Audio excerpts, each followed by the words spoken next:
સમાચારની શરૂઆત કરીશું સુરતના નાસીનગર ડિમોલેશન કાંડમાં હવે વહીવટી તંત્રના ભ્રષ્ટ ચહેરા પરથી સંપૂર્ણ પડદો ઉઠી ગયો છે। જે ઘટનાને તંત્ર નિયમિત કાર્યવાહી ગણાવીને છુપાવવાનો પ્રયાસ કરતું હતું તેને પ્રદેશ 24 ગુજરાતીએ પહેલા જ દિવસથી ભૂતિયા ડિમોલેશન તરીકે ઓળખાવી હતી અને હાઈકોર્ટના કડક અવલોકન તેમજ 5 અધિકારીઓના સસ્પેન્શન સાથે અમારા અહેવાલ પર મહોર લાગી છે। સમગ્ર કેસમાં સવાલ એ છે કે કોઈ પણ સત્તાવાર લેખિત આદેશ વિના અંધારામાં આખું નગર તોડી પાડવાની હિંમત કોના ઇશારે કરવામાં આવી હતી? શું આ માત્ર તંત્રની બેદરકારી છે કે પછી બાજુમાં આકાર લેતા કરોડોના આવાસ પ્રોજેક્ટને આબાદ કરવા માટે ગરીબોના ઘરનો ભોગ લેવાનું એક સુનિયોજિત કાવતરું? કાયદાના રક્ષકો જ્યારે પોતે જ કાયદાના ભક્ષક બને ત્યારે સામાન્ય નાગરિક ન્યાયની આશા કોની પાસે રાખે? પ્રદેશ 24 ગુજરાતીના કેમેરાએ એ દિવસથી અહીંની વેદના કેદ કરી હતી। તે દિવસે જ આ ગોટાળાની કુંડળી ખુલી ગઈ હતી। હવે માત્ર અધિકારીઓનું સસ્પેન્શન નહીં પણ આ સમગ્ર કૌભાંડના સૂત્રધાર અને બિલ્ડર લોબીની સાંઠગાંઠની કાયદાકીય તપાસ થાય તે જ ન્યાયની માંગ છે। સુરતના કતારગામ ઝોન હેઠળ આવતા વેડ દરવાજા વિસ્તારમાં આવેલ નાસિરનગરમાં 30 મે સામાન્ય દિવસ ન રહેતા સ્થાનિક રહેવાસીઓ માટે તે વિનાશક સાબિત થયો હતો। સુરત મનપાના કતારગામ ઝોન હેઠળ આવતા આ વિસ્તારમાં જ્યારે બુલડોઝર ગરજવા લાગ્યા ત્યારે લોકો સ્તબ્ધ થઈ ગયા। સ્થાનિકોના જણાવ્યા મુજબ પોલીસ અને પાલિકાના અધિકારીઓની હાજરીમાં આ કાર્યવાહી હાથ ધરવામાં આવી હતી। સૌથી ચોંકાવનારી વાત એ હતી કે ન તો કોઈને નોટિસ મળી હતી કે ન તો કોઈ અધિકારી પાસે આ કાર્યવાહી માટેનું કોઈ લેખિત મંજૂરી પત્ર હતું। સામાન બહાર કાઢવાની તક પણ ન મળતા અનેક પરિવારોની આજીવિકા અને યાદો કાટમાળ નીચે દબાઈ ગઈ। સ્થાનિકોએ આ ઘટનાને ભૂતિયા ડિમોલિશન નામ આપ્યું કારણ કે આ કાર્યવાહી કોના આદેશથી થઈ તે કહેવા માટે કોઈ તૈયાર નહોતું। ડિમોલિશન બાદ સૌથી મોટો પ્રશ્ન ઊભો થયો કે આ કાર્યવાહી કોણે અને કયા આદેશ હેઠળ કરી? પાલિકા તંત્ર અને પોલીસ બંને તરફથી શરૂઆતમાં જવાબદારી ટાળવાનો પ્રયાસ કરવામાં આવ્યો। અધિકારીઓએ એકબીજાને જવાબદાર બતાવવાની કોશિશ કરી જેના કારણે મામલો વધુ ગંભીર બન્યો। સ્થાનિક લોકોના આક્ષેપ મુજબ પોલીસ માત્ર હાજર રહી પરંતુ કોઈ સ્પષ્ટ ભૂમિકા ન ભજવી। આ સમગ્ર સ્થિતિએ વહીવટી ગૂંચવણને ઉજાગર કરી અને વિવાદને વધુ તીવ્ર બનાવ્યો।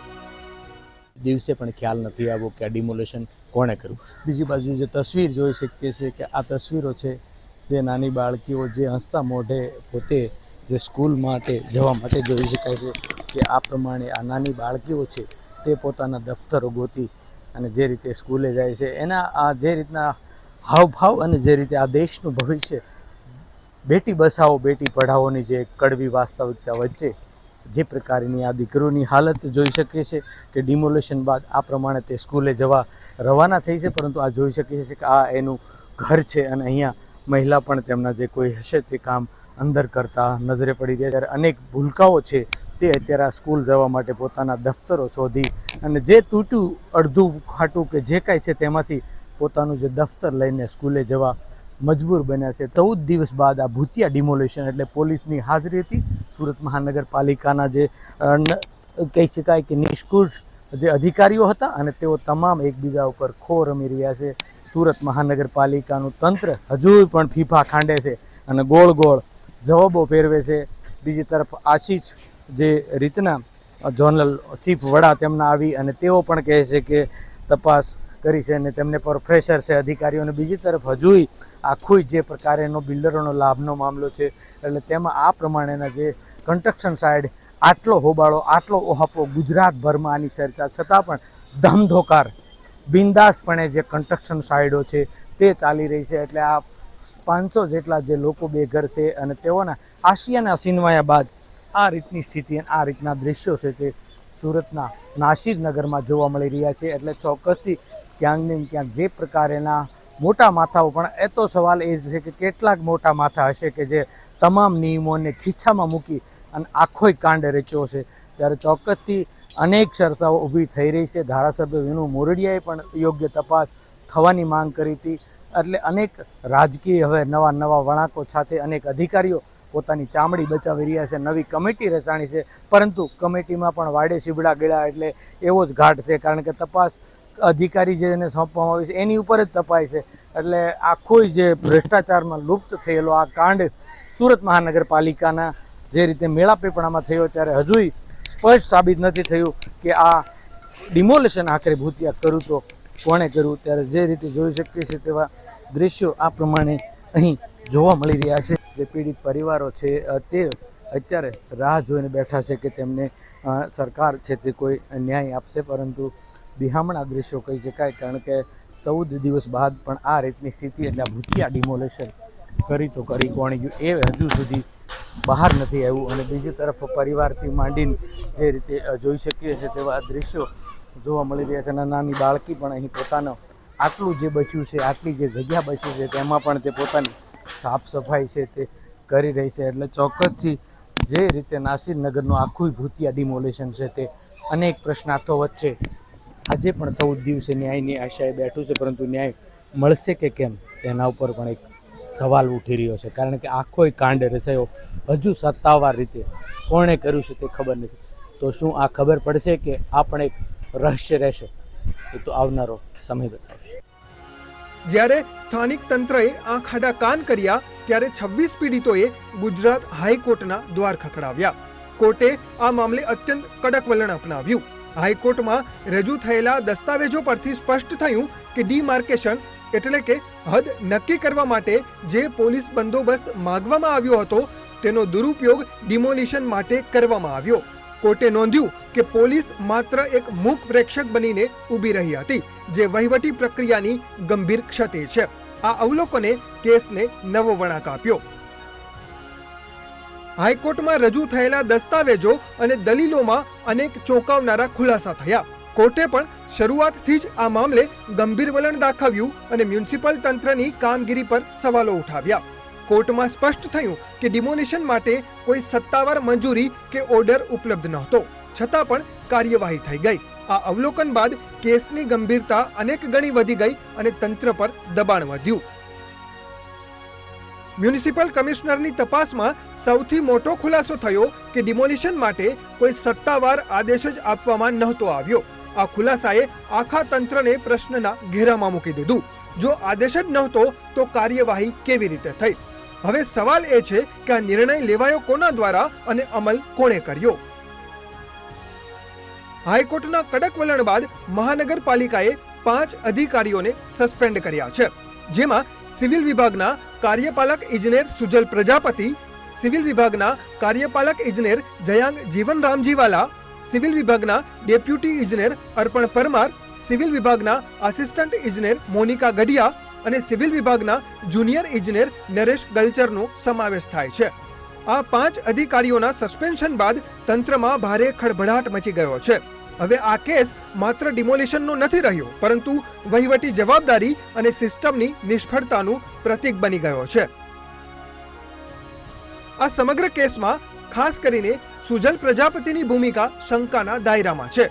તેમનો ઝોન ન હોવા છતાં સુજલ પ્રજાપતિ સ્થળ પર હાજર હતા. શ્રી રામ એજન્સીને 3 પોકલેન અને 2 જેસીબી લાવવા સૂચના આપવામાં આવી હતી અને પોલીસની હાજરીમાં તોડફોડ શરૂ થઈ હતી. આ તમામ કામગીરી કોઈ પણ વરિષ્ઠ અધિકારીની જાણ બહાર અને લેખિત આદેશ વગર કરવામાં આવી હતી. સુરતનું નાસિરનગરનું ભૂતિયા ડિમોલેશન એટલે કે કથિત ડિમોલેશન ગુજરાતભરમાં ચર્ચાએ જોર પકડ્યું. જે પ્રકારની આખી ઘટનાક્રમને જે રીતે સોપારી ફોડી હોય તેવો કાંડ કરવામાં આવ્યો હતો અને અનેક લોકો બેઘર થયા હતા, ત્યારે અત્યારે સુરત મહાનગરપાલિકાની સૌથી મોટી કાર્યવાહી છે તે કરવામાં આવી રહી છે. ત્યારે આ પ્રમાણે દ્રશ્ય બતાવવાનો પ્રયાસ કરીશ કે કાર્યપાલક ઇજનેર એટલે કે સુજલ પ્રજાપતિ, આ પ્રમાણેનું આ તેમની ચેમ્બર છે.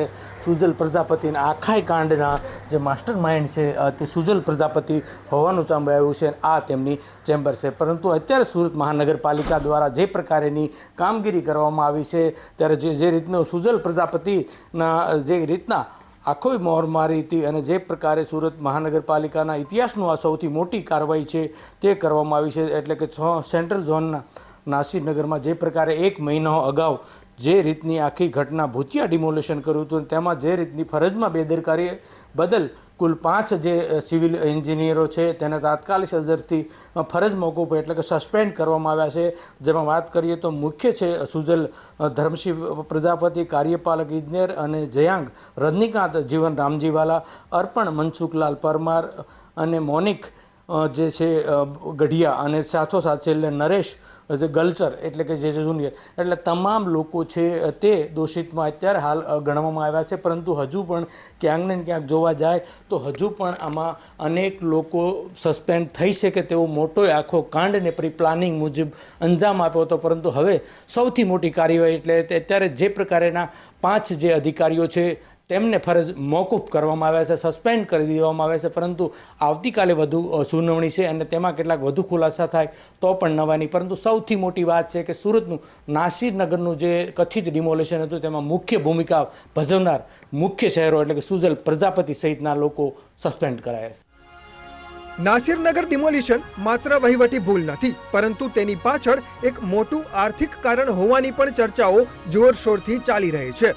આધારભૂત દસ્તાવેજો અને ગુજરેરાના સત્તાવાર રેકોર્ડની ઝીણવટભરી તપાસ કરતા સામે આવ્યું છે કે જે જગ્યા પર વર્ષો જૂના ગરીબોના આશિયાના તોડી પાડવામાં આવ્યા તેની બિલકુલ બાજુમાં જ અંદાજે 30.58 કરોડ રૂપિયાના માતબર ખર્ચે એક મોટો ખાનગી આવાસ પ્રોજેક્ટ સાકાર થઈ રહ્યો છે, જેનું નામ પાલ્યા લાઇફસ્ટાઇલ 1 છે. આ ડિમોલિશન અને બાજુમાં બની રહેલા પ્રોજેક્ટના ટાઈમિંગને લઈને હવે સ્થાનિક સ્તરે અનેક ગંભીર સવાલો ઊભા થઈ રહ્યા છે.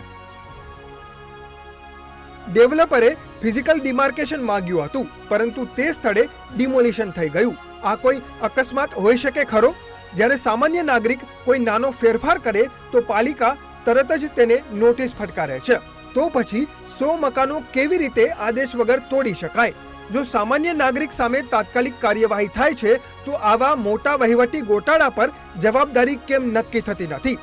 લોકોએ માગ કરી છે કે માત્ર સસ્પેન્શન નહીં, પરંતુ સંપૂર્ણ કાયદાકીય તપાસ અને જવાબદારો સામે કડક કાર્યવાહી થવી જોઈએ.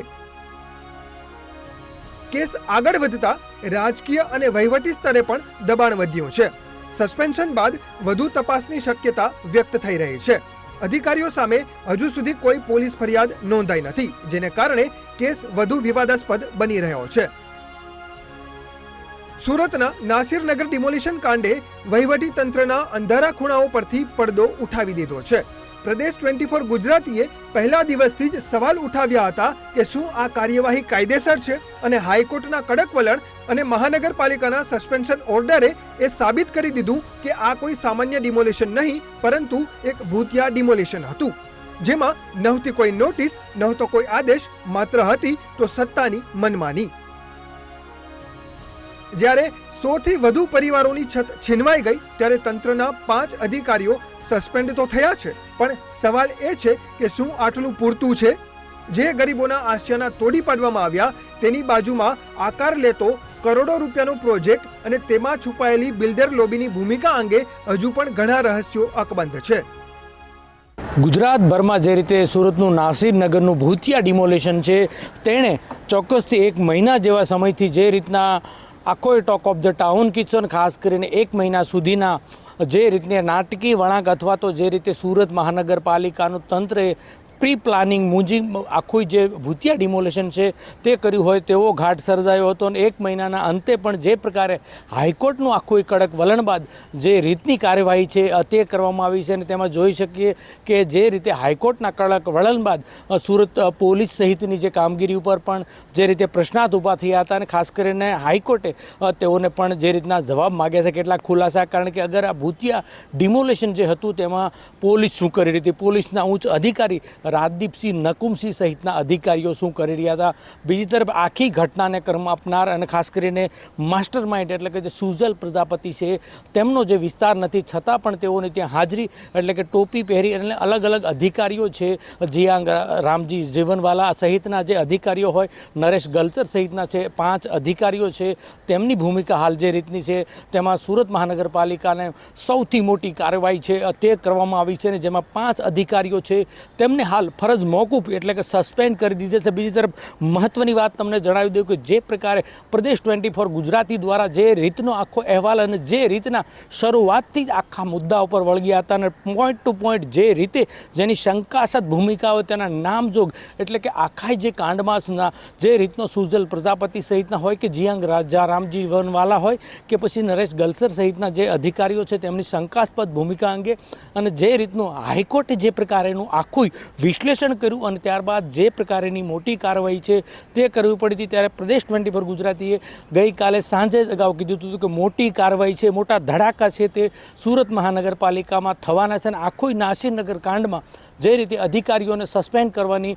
જે અગાઉ જે આખી જે અહેવાલ ચલાવ્યો હતો અને સ્પષ્ટપણે અગાઉ આજે હાલાકે 5 અધિકારીઓને સસ્પેન્ડ કરવામાં આવ્યા છે, પરંતુ ગુજરાત પ્રદેશ 24 ગુજરાતીની ટીમ દ્વારા જે પ્રકારે અગાઉ જ આખું જે અહેવાલ અને ખાસ કરીને જે રીતનું હાઈકોર્ટના કડક વલણ બાદ જે રીતે પોલીસની ભૂમિકા હોય, ડીજી વિસિલની હોય કે સુરત ચોક પોલીસની હોય કે સુરત મહાનગરપાલિકાનું જે આખું તંત્ર છે, એટલે ક્યાંક ને ક્યાંક જે શંકાસ્પદથી માંડીને અનેકની જે આ ભૂમિકામાં સંડોવણી છે તેની સામે લાલ આંખ જે રીતે હાઈકોર્ટ દ્વારા કરવામાં આવી છે તે જ મુજબના જે તટસ્થ મુદ્દાસર મુદ્દા પર વળગી રહ્યા હતા અને તેમાં સતત જે સૌથી મોટી કાર્યવાહી છે તે કરવામાં આવી છે. એટલે કે સુજલ પ્રજાપતિ સહિતના આખા મુખ્યની સંડોવણી અહીં દેખાઈ રહી છે, પરંતુ હજુ આવતીકાલે વધુ સુનાવણી છે તે હાથ ધરવાની છે. એટલે હજુ પણ મોટા ધડાકા એટલે કે હજી પણ અનેક જે અધિકારીઓ પર જે તવાઈ છે તે પણ આવે તેવા એંધાણ અત્યારે અહીં દેખાઈ રહ્યા છે.